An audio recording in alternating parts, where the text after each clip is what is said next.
around about age 60, I was at the GP and he's getting a checkup, and he said, "Is everything working okay?" And I said, "Oh, I'm getting up in the middle of the night a couple of times, and I've got a diminished flow." And he said, "Oh, right, you know, you've probably got benign prostate hyperplasia." And I said, "What's that?" He said, "It's enlargement." As he said, saying that, he's pulling on a rubber glove, and he said, "Pop up on the couch." And I said, "Do I need to?" And he said, "I don't enjoy this either." So anyway, I had the treatment. He said, "Yes, it's a bit enlarged. I'll send you off a PSA test." I was going for some blood tests anyway.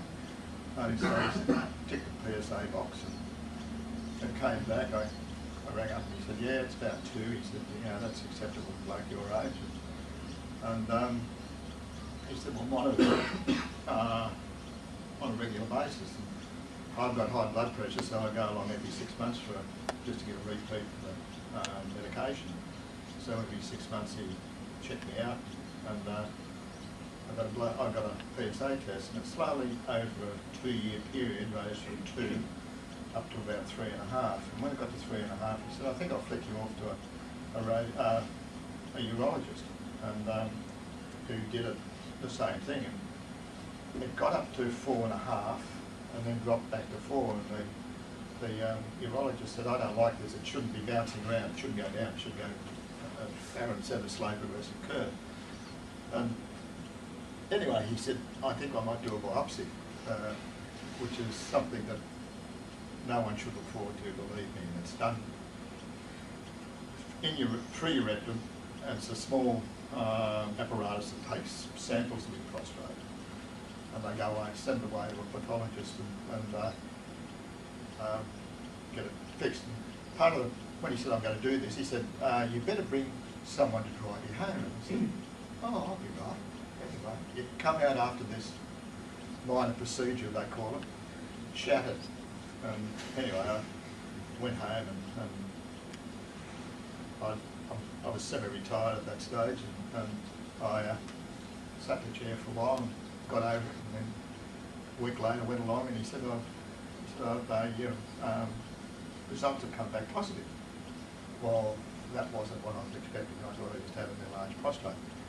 And that's the biggest shock you give him, believe me. That's where these blokes come into play. They can pick you up and get you going again. I didn't go along at that stage. My urologist gave me a book similar to this one, and it had all the treatment options in it. He said, "Take this home, read it, give it to your wife to read it, because she's part of the deal.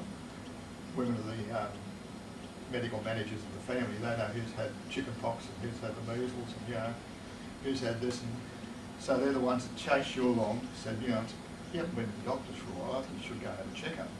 So the women need to be in on the deal.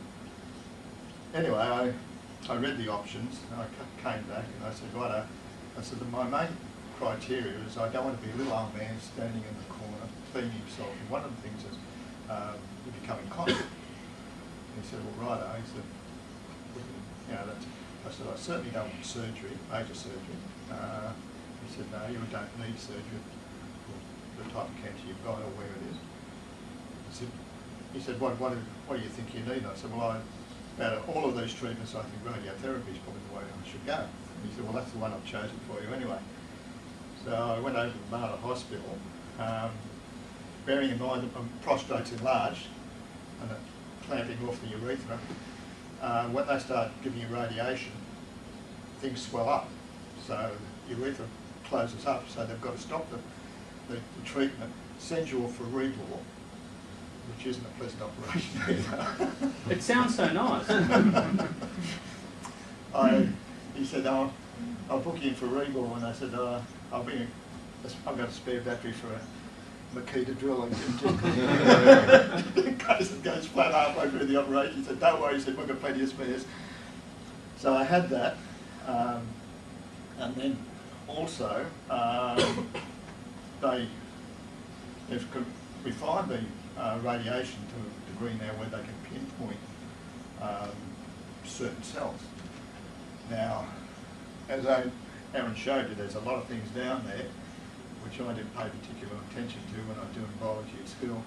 I've only just found out what's down there, and there's all sorts of things there. So if they don't pinpoint it pretty accurately, they virtually cook you inside. Your bladder and your bowels. Things just don't work terribly well at all, believe me. So I went off and they said, we'll get you some targets.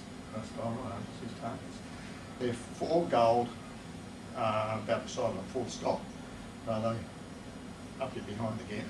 They put them in and around your prostrate where they want to target the cancer. So I've got 4 pieces of gold in the upper bump. The price of gold these days is probably pretty valuable, but I don't know how to get it out. So Graham's a valuable commodity. But anyway, I finished the treatment, which was 7 weeks, every day for 7 weeks, excluding weekends. After that, I went along and I had a PSA test afterwards, and it had dropped down to 1. Professor Dan and I at another hospital were very impressed at that stage. He said, well, we think we've got it.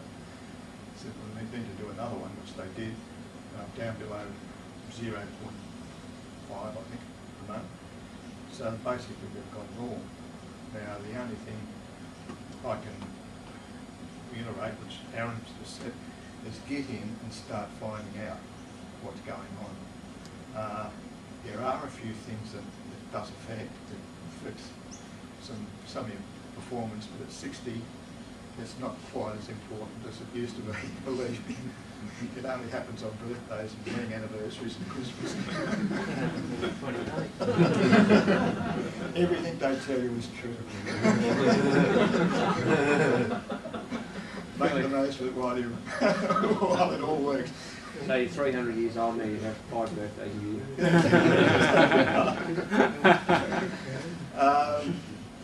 About 3 or 4 months after I finished the treatment, I woke up one morning with a pleasant surprise and tapped my wife on the shoulder and said, have a look at this. And by the time she had a look at it, it had gone down.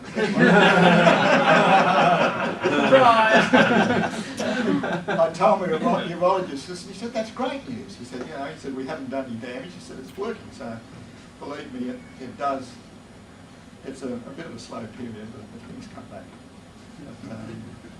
I had a bit of a hiccup a couple of weeks ago where the valve was a bit strange, but they said that after sending me off for an MRI, the CT scan, they decided that a few things were a bit fake, and they developed memory. That's the only problem. And so I had a bit of a gastric wad for 2 weeks, which I thought, hello,